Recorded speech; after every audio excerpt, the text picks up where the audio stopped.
раніца з Белсатам навуковы даследчык, навуковец і футуролог Сергей Бессараб у новай рубрыцы. Аказваецца, хутка жанчынам не трэба будзе выношваць самім дзяцей і нараджаць іх спрадвечным спосабам. Усё гэта будуць рабіць робаты. Прывітанне, Сергей. Прывітанне, Сергей. Вітання. Дзякую за прадставу. Сёння вы падорыце жанчынам кветкі.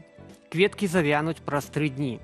Але сапраўдны падарунак для жанчын рыхтуе не кветкавая крама, а біятэхналогіі.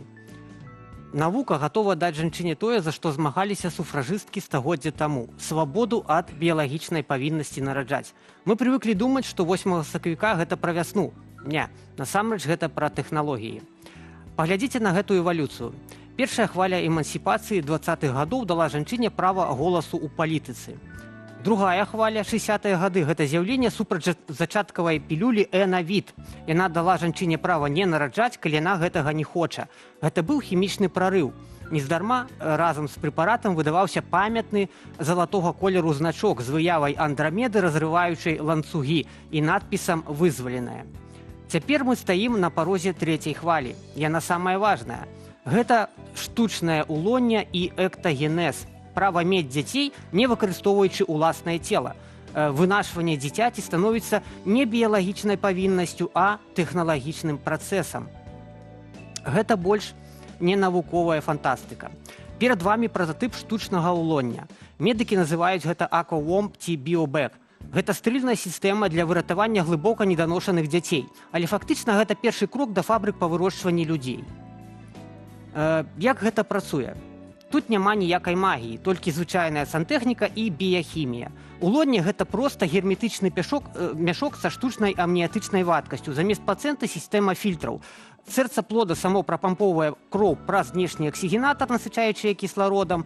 І паглядзіце на схему, гэта звычайна фактычна інжынерны контур. Трубка ўваходу, трубка выхаду, газаабменнік. Прылада трымае тэмпературу, ціск і ўзровень гармонаў лепш, чым жывы арганізм.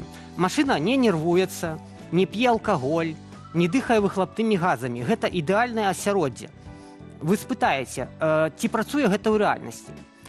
У 2017 годзе ў дзіцячым шпіталі Філадэльфіі быў праведзены паспяховы эксперымент, які змяніў неанаталогію назаўжды. Вось гэтыя пасажыры. Ягняты ў шпіталі жылі ў пластыкавых пакетах 4 дні. Звярніце ўвагу, на першым здымку ягня на пачатку тэрміна, ружовенькая, без поўсці. Наступны здымак, яно ўжо сфармаванае, з поўсцю.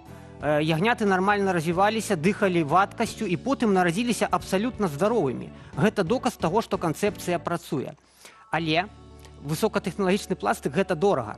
Эктагенез можа стаць прывілегіяй багатых, а што рабіць астатнім? І тут на дапамогу прыходзіць біяарт і радыкальная навука. Калі мы не хочам будаваць машыну, мы можам выкарыстаць іншы біялагічны матэрыял. Праект «Сурагатнасць» АНИЛЮ выкарыстоўвае генна-мадыфікаваных свіней як інкубатары для чалавечых эмбрыёнаў. Гучыць дзіка, але мы ўжо сёння перасаджваем людзям свіныя сэрцы. Свіня – гэта танны, цёплы і біялагічна сумяшчаны кантэйнер. Міжвідавая цяжарнасць можа стаць рашэннем дэмаграфічнага крызісу. Думаеце, свіні – гэта мяжа цынізму? Не. У 23-м годзе біяэтык Ганна Смайдар прапанавала канцэпцыю, якая прымусіць вас па-іншаму паглядзець на слова «роўнасць». Гетацыйнае донарства ўсяго цела. Навукоўцы сур'ёзна абмяркоўваюць выкарыстанне целаў людзей са смерцю мозга для вынашвання дзяцей. Чалавека няма, але цела жыве на апаратах падтрымкі.